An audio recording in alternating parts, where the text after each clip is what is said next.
guys, it's Talya, and today I'm going to show you one of my favorite recipes, and this one was totally conceived in the brain, or actually probably more in the stomach of Talya, and I mixed two of my favorite foods. I used to order tuna melts wherever I would go. I loved tuna melts, but I hated all the fat that the mayonnaise brought and how it was just kind of mushy, and I'm not a huge fan of mayonnaise. And I love guacamole. And so I kind of fused the two together and came up with a Guacamole-Tuna Sandwich. I don't really even know what to call it, but it's really, really good and it's great for you. And you can tailor a couple of the ingredients to actually be able to feed it to little kids, and they'll love it too. And it's a great, healthy snack, meal, appetizer, whatever. So, sorry, please do not judge me. I'm in the middle of moving, and so my kitchen is a mess right now. In fact, that's why I really haven't been keeping up with all my videos lately, because we are moving from this house to another house, still here in town in Santa Clarita in Southern California where I live.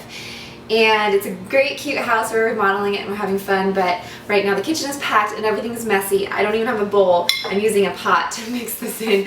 So please be forgiving because everything is a little messy, but don't worry, I'm going to make up for it in this amazing recipe I'm about to show you. So you can make whatever quantity you like. I'm going to show you the ratio of just 1 can of tuna. Now I recommend getting the solid white albacore tuna. I don't really like the brown stuff. And when it comes to fish, just don't buy cheap. Buy the best, nicest brand that you can. The kind that I like here is the Bumblebee Solid White Albacore, and it's their Premier Elite cans that are a little bit more expensive, but I think it's worth it for all the quality. So first, go ahead and drain the juice of the tuna. Alright, so it's all been drained. Just go ahead and plop it in. Hopefully you have a bowl. And plop it in your bowl. And for every 1 can of tuna, I do 1 large avocado. And if you love avocado, go ahead and drown it in avocado and do 2. But I think 1 is a pretty good ratio. So there's actually a really good way to cut an avocado. You don't have to cut it necessarily for this recipe, but if you do want your avocado in chunks, if you just leave it in the skin and take a butter knife, you don't need anything sharp and you don't want it going through the skin, just go ahead and do slices that way, and then across to give you nice, perfect little squares. And then you just take your knife, put it around the corner of the skin, and just go around the whole side, loosening up the pieces. And then it's going to plop right in there, nice and diced and peeled. So go ahead and get it out, plop it in there, and do the other side. Ooh, there we go. Now, sadly, this recipe does not save well, so that is a word of caution. I tried to save it one time, and avocado just doesn't save well. Once it hits the air, you just kind of got to eat it. It's one of those fresh things, and same with fish. So especially when you mix the two together, fish and avocado, you just can't save it. So, all right. So we have our 1 can of tuna and 1 avocado here in the pot. I already have some onion and cilantro cut. You're going to want the onion diced. I actually have white onion here because it's just what I had in the fridge, but I prefer using red onion. It just is a prettier color, and I like using red onion a little bit better. I just feel fancy. So we have, whoops, a little spillage.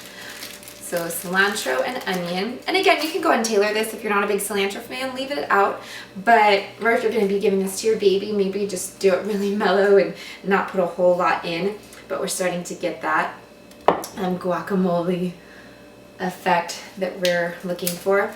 Now I'm a huge garlic fan, so I usually do a couple cloves of garlic, but we're just going to do 1. And in fact, if you want to just leave it out entirely and just do a little garlic salt just to give the hint and the flavor of garlic, without the sting and the bite of it, then you can go ahead and do that. And that'll be a little bit more child friendly as well. I just love it, however. And I probably am going to feed this one to my baby, so I'm just going to do about 1/4 of it. You're going to want to mince it up nice and good.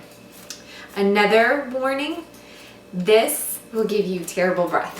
If you do the cilantro and the onions and the garlic and everything, it's just, whew, your breath is going to be terrible, but it's going to be worth it because it's so delicious. Okay, so we have the garlic in the pot. Now, sadly, I have packed most of my spices, so let's see what we have.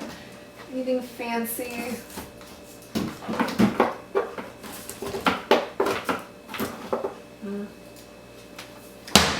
sadly, most all my spices are packed, so I'm just gonna do a little salt, like a pinch of salt. And we have garlic powder. Do a little garlic powder, garlic on garlic. Can't go wrong. And now we're ready for the last ingredient, is a little lemon. And this recipe is so good and fresh, and it's so fast and easy. And you're just not getting the fat and the mush of the mayonnaise because the avocado is filling in for that. Just really nice and filling too. Incredibly filling. So then you're just going to want to kind of mush it together. If I had a bowl that was the correct size, this would be a lot easier, but I don't. And in fact, I forgot to mention, if you want to do this smooshing process before you throw in the onion, then that's good. I don't mind getting my onions smushed a little bit, but if you wanted it to look real perfect, like if you're trying to get the presentation factor for friends, then you might want to leave out the onion until after the smushing. Now, the several ways that I like to eat this are, one of my favorite is the tuna melt. And so you just throw it in some sourdough bread or wheat bread and grill it. Put a little provolone cheese or mozzarella, some sliced tomato on there, and you have an amazing sandwich. Or you can put it in a romaine lettuce and kind of just fill in like a little taco, and then you're getting like, you know, then it's incredibly low calorie and good for you, and that's still delicious. Or you can get really fancy and take your avocado skin that you've just hollowed out and go ahead and serve it up in this. And then you can like put out some crackers or something on the table and have your friends dip it. Or even make your own sandwiches or whatever. Look how cute that is. That's amazing. I thought of it. Yeah, try it. It's really good. So you can either get this completely blended or just do it like halfway, so you can still identify the tuna and the avocado, or mush it, whichever way, it'll still taste the same. But anyway, that's it. Super easy. Serve it however you like. It's amazing, and the tomato is a great complement to it, whether you want to dice it and put it in there or just slice it and then put it on top. However, it'll work really good. Ta-da! The tuna mole sandwich, or the guacamole sandwich, or what's another good name for it? Tuna-Cado? Tuna-Cado? I don't know.